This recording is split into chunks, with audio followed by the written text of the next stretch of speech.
Bonjour à tous, comme d'habitude n'oubliez pas le petit pouce bleu, c'est très important pour la chaîne et si jamais mon contenu t'intéresse, n'hésite pas à t'abonner, ça me ferait extrêmement plaisir. Sur ce, bonne vidéo. La partie B s'est achevée dimanche, alors dans le plaisir pour certains et dans la souffrance pour d'autres. Voilà, moi vous connaissez mon point de vue sur la partie B, je trouve que le début est vraiment excellent, 10, 11, 12, le 13, et après 14, 15, 16, on est retourné un petit peu dans les travers. Bon, le 16, voilà, je le trouve divertissant, mais clairement pas à la hauteur d'un dernier mid-saison d'une saison finale. Mais bon, c'est comme ça, hein, il faut s'y faire. Mais aujourd'hui, enfin cette nuit a été diffusée après l'épisode 16 justement aux États-Unis. Un petit teaser de la partie C, et bien évidemment on va le regarder ensemble, on va l'analyser. Je suis pas hype dans le sens où je suis très réticent sur cette dernière partie, en fait j'ai très peur avec les photos promo, les teasers qu'on va bouffer sûrement à l'été, la hype va revenir, mais pour l'instant je préfère être sur la réserve, analyser tranquillement ce teaser avec vous sans me donner trop d'attentes. On est parti, let's go. All right. Who sent you? I think you know who sent me. So C'est directement après le 16. That's my job. La guerre civile. Sent here anyway. Ok. Épique, en mode... Oh. Ok. C'est court. C'est très court. Ok. Donc ce sera sûrement pour fin 2022. Il y a quelques passages, effectivement, on va pouvoir en parler un petit peu. Bon, là on commence avec une horde. Est-ce que cette horde pourrait provenir justement de l'endroit où étaient Rosita et Daryl pour aller récupérer le fric que voulait Sébastien? Je ne sais pas, donc à voir. Je pense qu'on fait suite... Là c'est la promo de l'épisode 17, ils disent plus. Ok, donc on va voir des scènes d'après, mais là c'est sûrement le 11 x 17, clairement. Je pense que les soldats de Lens cherchent donc Daryl et les autres. Le plan est très sympa d'ailleurs. Donc là on a Maggie et Daryl qui se cachent des soldats, donc on fait suite c'est sûr. C'est bizarre, on dirait qu'ils sont sur un fond vert. On dirait une peinture en fait carrément. J'ai du mal à comprendre, c'est un effet flouté qui est un peu derrière eux. On dirait pas qu'ils sont sur le même plan, on dirait que c'est un fond vert. On dirait que c'est un fond vert derrière eux. Sauf pour les soldats. Je sais pas comment c'est foutu. Peut-être fait exprès au niveau de l'effet. Mais vraiment, on dirait, regardez que c'est très flou autour d'eux. C'est étrange. Donc oui, à mon avis, en partie C, Lens va sûrement traquer les autres, clairement. Après, à voir ce que vont faire Daryl, Maggie et les autres. Est-ce qu'ils vont aller au Commonwealth pour aller raconter les faits? Je ne sais pas comment ça va se passer, puisqu'on sait quand même que Lens a une place importante là-bas. C'est vrai qu'il y a une grosse part de mystère, aussi bien pour les lecteurs de comics, pour ceux qui ne les ont pas lus. Ah, c'est un zombie, alors je ne sais pas du tout où on est. Regardez, est-ce qu'on pourrait pas se trouver dans des égouts? En tout cas dans un sous-sol, on dirait. Ça me fait penser un petit peu aux zombies qu'on voit dans World Beyond, dans le premier épisode, dans l'avion. Donc là, je ne sais pas du tout ce que c'est. Je ne sais pas ce qui se passe. Est-ce que ce ne serait pas un endroit où on torture des gens et que la personne qui a été torturée est morte, s'est transformée en rôdeur? Carole qui va être en mode ninja, on aime ça, rappelez-vous la saison 6, la 7 et un petit peu de la 5. J'adore quand elle est comme ça, et elle a quand même un couteau à la main, un grand couteau de boucher, et ça c'est la fausse Stéphanie. Je me souviens plus de son nom, c'est Grécha, Aïcha, quelque chose comme ça, je ne sais plus. Mais en tout cas la Carole, elle va pas se laisser faire, elle va continuer en tout cas son investigation. Là on a Mercer qui discute avec Negan sur l'autre plan. À mon avis Negan est en train de se faire recruter peut-être pour être un soldat. Mais est-ce que ça va matcher entre les deux? Je vous cache pas que les interactions Negan-Mercer risquent d'être intéressantes. Ce qui voudrait dire aussi que Negan a réussi à aller au Commonwealth. Parce qu'on voit Negan qui parle, mais se trouve, il parle pas à Mercer, hein. Vous allez voir sur le plan de la presse, ça se trouve, c'est pas le même endroit. Mais si c'est ça, ça veut dire que Negan et les autres ont peut-être réussi à aller au Commonwealth. Là, on voit Jerry, il y a pas mal de figurants, c'est sympa. Il y a l'air d'avoir de nouveaux endroits, en tout cas au Commonwealth, qu'on n'avait pas vu en partie B. Et moi, j'en avais besoin parce que c'est vrai que ça manque de plans larges, je trouve, pour nous montrer tout l'étendue du Commonwealth et nous montrer voilà, qu'il y a quand même 50 000 personnes qui y habitent. Bon, là, on reconnaît, c'est un peu flou, mais ça, lui et elle, ce sont... ils font partie en tout cas du groupe de Lance. On voit des soldats derrière, des civils. Est-ce que la guerre civile n'est pas en train de se préparer tout doucement, en tout cas dans ce petit teaser? Je pense que si. Là, on voit Negan qui discute. Alors, est-ce qu'il discute avec Mercer? J'espère que oui. Mais ça voudrait dire que c'est trop bizarre. On se poserait plein de questions parce que s'ils ont réussi à aller au Commonwealth, ça veut dire qu'ils ont dû raconter les agissements de Lance.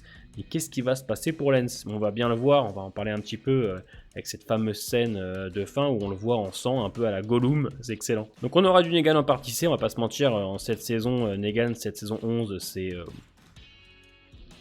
à part quelques passages avec Maggie, je le trouve super en retrait, enfin du moins on le voit, mais je trouve que c'est pas du tout intéressant, clairement. Et pourtant, j'adore Negan. Là, on voit Princess et le Ezekiel se faire arrêter. Elle a l'air d'avoir les mains dans le dos. Il y a des gens un peu curieux derrière.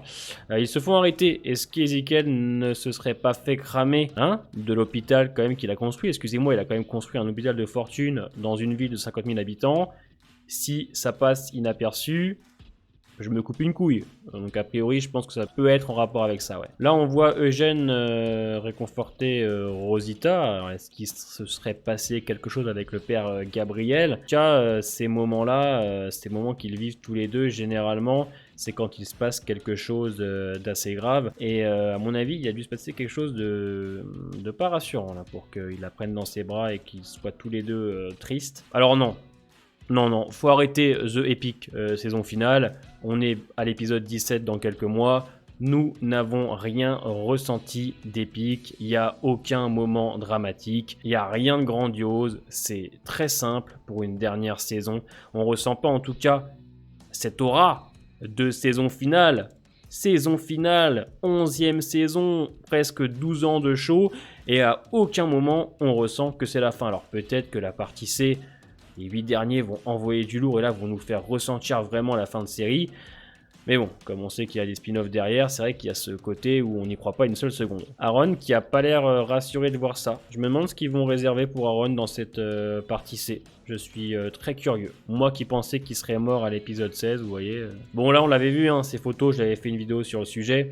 C'est le Colt de Rick. Alors ceux qui se disent que Rick est de retour, enfin il va être présent dans la partie C. Non, ça c'est son Colt, bien évidemment.